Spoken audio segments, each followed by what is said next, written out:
এরপর শরীফুল ইসলাম আপনি লিখেছেন, আমার ভাবি তার আপন বোনের মেয়ের সাথে আমার বিয়ে দিতে চান, কিন্তু আমার ভাই এবং বাবা রাজি হচ্ছেন না। ওনারা বলছেন এটা হারাম। উত্তর দিলে উপকৃত হব। ভাই শরীফুল ইসলাম, এটা তারা ভুল বলছেন। আপনার ভাবির বোন কিংবা আপনার ভাবির বোনের মেয়ে আপনার জন্য মাহরাম নন। বিধায় তার সাথে আপনার পর্দা যেমন করতে হবে, একইভাবে তাকে আপনি বিয়ে করতে পারবেন।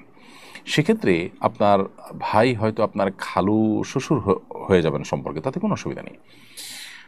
অতএব আপনার ভাবির বোনের মেয়েকে আপনি বিবাহ করাতে সেরাই কোনো বাধা নেই। আপনার বাবা বা ভাই বা পরিবারের লোকজন যারা এটাতে বাধা দিচ্ছেন, তাদেরকে দক্ষ কোনো আলেমের কাছে নিয়ে যান এবং তাদের সংশয়কে দূর করবার চেষ্টা করেন। নাসরিন বিনতে সাহাব আপনি লিখেছেন, চ্যাটজিপিটির মাধ্যমে ইসলামের বিভিন্ন বিষয় জানতে চাই, সেখানে যেসব উত্তর দেওয়া হয় তার উপর নির্ভর করা যাবে কি না। প্রথম কথা হলো যে চ্যাটজিপিটি অনলাইনে যা পায় সেখান থেকে কালেকশন করে দেয়। তো অনলাইনে যা কিছু আছে তার সব কিছু তো সঠিক নয়। অতএব চ্যাটজিপিটি বা এআই এই সমস্ত টুলগুলো ব্যবহার করে আপনি শরীআই প্রশ্ন, বিশেষ করে হালাল হারাম, ঈমান আকিদা, এই জাতীয় গুরুত্বপূর্ণ বিষয়গুলোকে আপনি সেখান থেকে জেনে আমল করার চেষ্টা করবেন না, এটা ভুল হবে।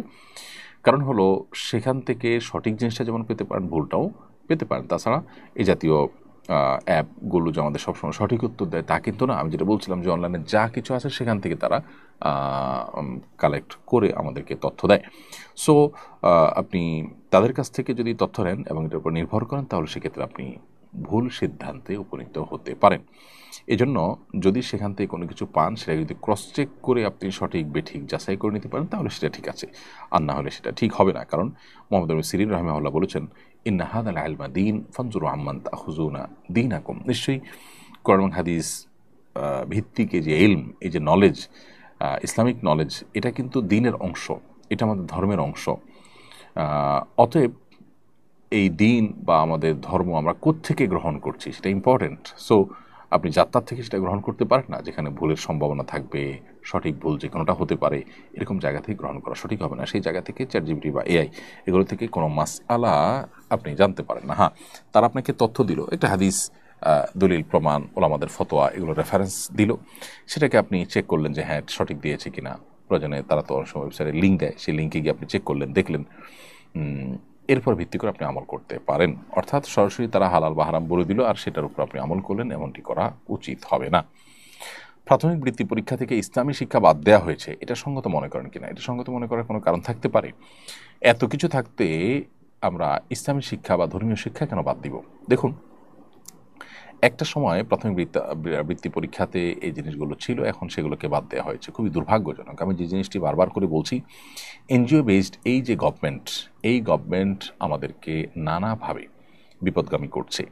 তাদের অনেক ভালো কাজ থাকলেও তারা চরম বিতর্কিত বহু কাজ অনবরত করে চলেছে।